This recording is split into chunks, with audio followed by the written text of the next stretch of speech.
very warm welcome to OBN Horn of Africa. This is Future Africa Spotlight. Today, I am going to discuss with a political analyst who based in US, Ajamu Baraka. Thank you for joining me. Thank you for having me. The US government is warmongering upon Ethiopia these days. What is the secret behind? Well, actually, there is really no secret. The U.S. has been quite clear about its intentions, not only in Africa, but really throughout the world. And their intentions is very simple. They want to maintain global hegemony. Their policies are being informed by the bipartisan commitment to the doctrine of full spectrum dominance. Full spectrum dominance is the idea that the U.S. would be globally hegemonic, and that in every region, any particular state that builds the potential power to challenge U.S. interests in a particular region, be it Africa or Latin America or even Asia, those states will be undermined in order to make sure that they never pose a threat to U.S. hegemony. So in the case of Africa, we pose a very simple question to our friends in the US. What is the most dynamic and right now fastest growing economy on the African continent? And the answer, of course, is Ethiopia. And we say, what was the most prosperous nation on the African continent just a few years ago in 2011? And the answer is Libya. Well, what happened to Libya? Libya was targeted and basically destroyed. What is happening today? Ethiopia is targeted, and there are attempts to try to undermine its national sovereignty and to balkanize the nation.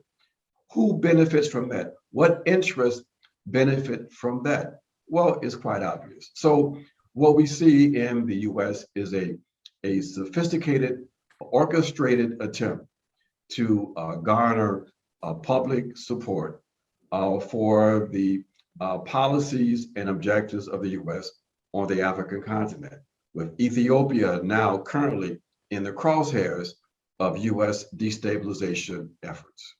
This global media, majorly CNN, Reuters, Associated Press, and others, are really busy with disseminating false narratives. Recently, you tweeted and posted about hybrid war against Ethiopia, about manipulating the incumbent government, misinformation, about news fabrication and false propaganda, and deceiving the incumbent leader in Ethiopia. What do you mean by? Well, you know, hybrid war is the methodology used by global imperialism today. It is a multi-dimensional effort to undermine the sovereignty of states that they have targeted.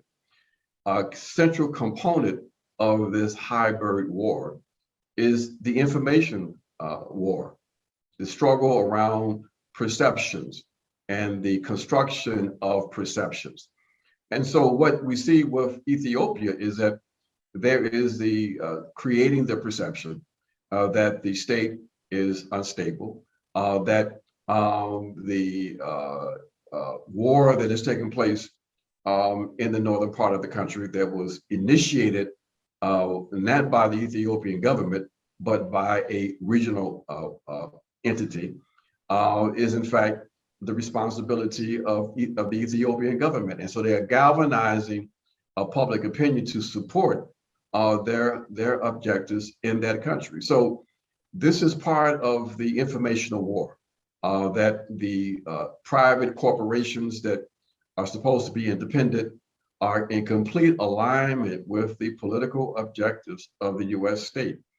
And people have to understand that this perception construction, this creation of certain kinds of narratives to justify imperialist penetration is a major element of the new forms of warfare that we see the Europeans and the U.S. engaged in. You've said the US government is busy in intervening in that of Ethiopian politics for the sake of global hegemony. Is that the way how the US government attain its hegemony? Is that advisable, like terrorizing a nation at the same time getting your own hegemony, or it's better to be ally of this nation and working together for common interest? Well, I think that U.S. policymakers make a determination from their point of view what method is most effective in advancing their interests. There is a internal policy debate, if you will, among the foreign policy community around whether or not the militarized approach to trying to maintain U.S. hegemony in Africa is really the best approach. There are some that say that it's important, instead of using a military first, a destabilization first strategy, that instead the U.S. should cultivate better ties with nation states where there may be common interests, provide the kind of economic support and political support necessary in order to keep those states on their side. We have to remember the main objective or the main challenger to U.S. hegemony on the African continent, as it is seen by U.S. policymakers, is in fact the Chinese. So, you know, the question then becomes, what is the best way to try to counter the influence of China? And some in the foreign policy community have banked on or invested in the idea that destabilization that allows for U.S. military interventions, military agreements between the U.S. and various states is the route to go, the best way to try to counter Chinese influence. So this is a growing debate within the foreign policy community, and the effectiveness of it remains to be seen. From our point of view, we believe that it's been very ineffective, that a state, for example, like Ethiopia, that could have been a state that would have been a stable, not so much partner, but at least having a ongoing relationship with the U.S. Would have been beneficial. But instead, they embarked on a policy of destabilization. Why? It's about China, of course. But one of the major elements that we have to talk about when it comes to understanding U.S. policy in Ethiopia is that you have to also connect that policy to U.S. policies in the entire Horn of Africa and into Central Africa. That you can't understand Ethiopia without understanding what is happening with Sudan and Somalia and the targeting of Eritrea. So these are complex and interrelated issues, but all of them go to one thing, that the U.S. wants to maintain its control of that region, and they will align themselves with other forces, other states like Egypt, to undermine the ability of Ethiopia to exercise its full sovereignty. What will be the next phase of the US government's attempt in destabilizing and making turmoil in Ethiopian politics? Well, the first thing is to understand how they use the concept of humanitarianism.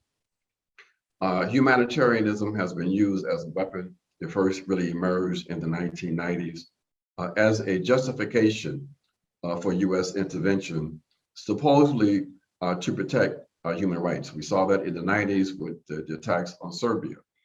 It has since then become a very important element in galvanizing public support for U.S. interventions under the idea that the U.S.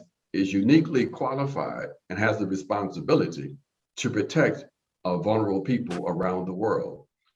So that humanitarian intervention and the responsibility to protect is part of the ideological weapons, if you will, as part of this hybrid war concept. Okay, that's the first thing. The U.S. is bent on undermining the power of and the integrity of the Ethiopian state. The next step, and understand this, the military element of the conflict in Ethiopia is going to continue until there is sufficient pressure put on the Ethiopian state to come up with some kind of quote unquote national reconciliation process. The main thing they want to do is to create a political situation in which the forces from the north, TPLF, will be reintroduced into the governing structures of Ethiopia. They think that that will provide sufficient leverage for them to undermine the peace process between Ethiopia and Eritrea, and to slow up, if not to stop, the completion, the complete opening of the Renaissance Dam project. Understand this: the Renaissance Dam project is seen as a threat to a number of states, including, of course, Egypt. So again, the destabilization taking place and will continue, unfortunately, in Ethiopia is connected to these very important and complex economic and political objectives. And so the people of Ethiopia need to be prepared that this struggle is unfortunately going to continue because the U.S. is intent on undermining the ability of the Ethiopian state to realize its potential. And that is a problem for Ethiopia, it's a problem for Africa, it's a problem for peace. The sympathy that the US government has for TPLF is boundless. And really, the US government is in melancholy of losing TPLF. The US government's affection, which is dedicated to TPLF, is really amazing. What is their bond? The bond, cold, objective interest. U.S. policymakers, they care about nothing and no one. They are driven by objective interest. If the TPLF is the instrument to be used to balkanize the Ethiopian state, then they become the friend of the U.S. Just like Ethiopia for quite some time was seen as the friend of the U.S. under the TPLF. So this is what drives the U.S. There's no sentimentality, there's objective interest. And that is what needs to be understood, that social forces in Ethiopia have a hard question. And that is, no matter what the internal challenges or contradictions may be, the question becomes, is there a commitment to maintain the integrity of the Ethiopian nation? And if so, then what are people prepared to do to in fact do that? Because the US and European forces, they're quite clear. They will not stand by and allow for an ascendant Africa. For them, the continued balkanization, the continued dependency of the African continent is a requirement for them. And so, Ethiopia is key in this struggle, not only for Ethiopian independence, but also for African independence. The US government is weakening the federal government of Ethiopia through economic and political pressures. We can mention the sanction and aid cuts and other as well. Do you think this would resolve the ongoing conflict in Ethiopia? No, it's meant to basically put pressure on the Ethiopian state to violate its own constitutional processes, its own governmental processes, in order to arrive at some kind of new national reconciliation process with the TPLF. That so no, these are pressures, coercive pressures put on the state in order to advance U.S. interests. So no, it's only going to intensify the process of undermining the sovereignty of the Ethiopian state, and that is its intent, to drive the state into a place where it's forced to negotiate, to concede, and to allow for this force from the north to be a part of the governing process. As a political analyst, where do you expect the end of the US intervention in Ethiopian matters these days? Shall we expect the worst scenario out of this involvement, or a blessing? Well, I think it's unfortunate that the military component of this will probably continue until it becomes clear, until the Ethiopian state is able to put a brake on the aspirations of the TPLF. Until the situation on the ground will determine U.S. approaches to the situation. Unfortunately, it seems that the commitment on the part of the U.S.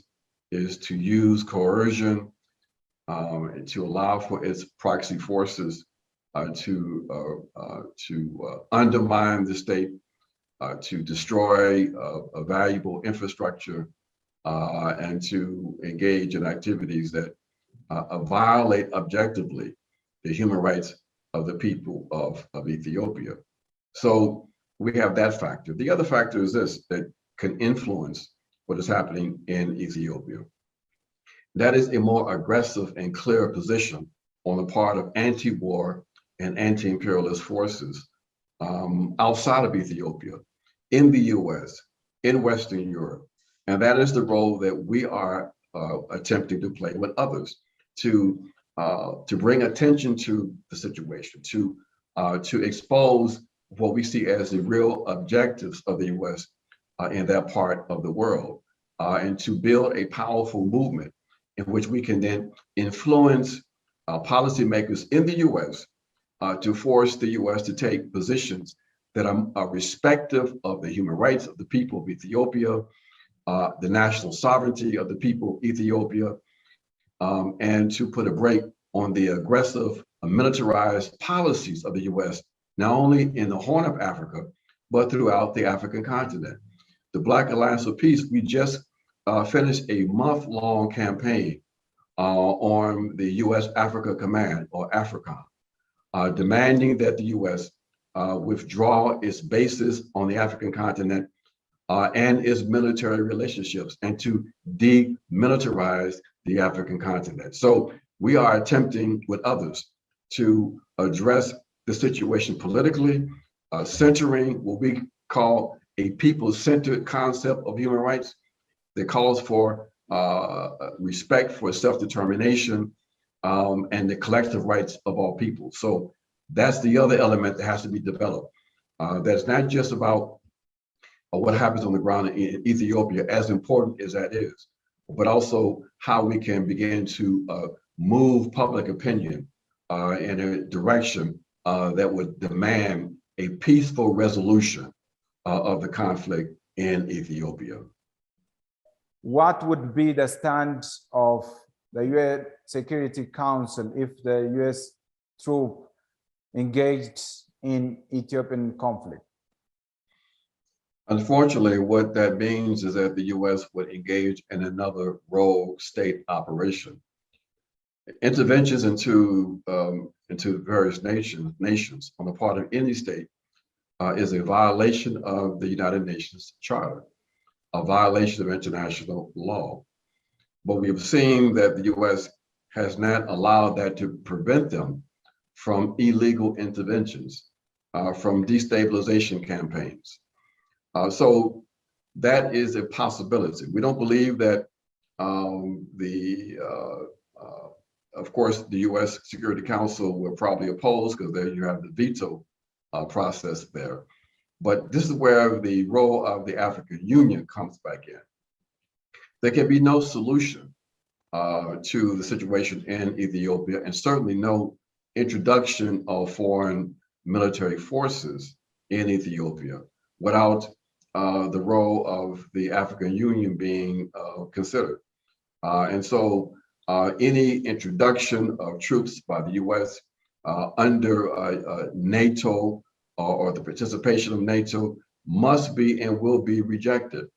I can tell you now, there's not much appetite in the U.S. public in support of any kind of significant, quote unquote, boots on the ground in Ethiopia. But of course, they are constructing this notion of humanitarianism to see if they can garner some public support for a direct intervention of U.S. troops. We don't believe that's going to happen. There may be the introduction of forces under the guise of NATO and maybe even the AU, but we are opposed to that in any form. We believe that what has to take place is a de-escalation of the conflict and to allow for the people of that region to work this out themselves. We are concerned about the military ability of the TPLF to engage in this prolonged military conflict. We raise the question, where are the arms coming from? And when you raise that question, then you can begin to really reveal the objective interests that are involved in attempting to undermine the sovereignty of the Ethiopian state. What will be the reaction of the economic superpower counterparts if the US government involved in this situation, from the side of Russia and China, as well as from North Korea and so on? Well, it really remains to be seen. The Chinese have expressed concern with what is unfolding in Ethiopia. And of course, one of the reasons, and we've said this already, that the US is involved in attempting to undermine Ethiopia is because of the growing influence, as they see it, the presence, if you will, of not so much the presence, but the relationships, economic relationships between the Ethiopian state and China. That will only be enhanced and the power of the state enhanced with the full development of the Renaissance Dam project. So the Chinese, of course, are opposed to these efforts to undermine the Ethiopian state. The Russians are not really a significant force in this equation yet. They have their own issues that they have to deal with, and that we should deal with also in terms of what is happening on the African continent. But right now, there's not much support from either the Russians or the Chinese for any direct UN intervention. And because of that, then we think we could be quite confident in asserting that there will be no Security Council vote to allow for a UN intervention under the guise of peace to take place in Ethiopia. Ajamu Baraka, political analyst, thank you for your words mentioning insights upon the ongoing situation in Ethiopia. Thank you. Have a good one. My pleasure. Thank you.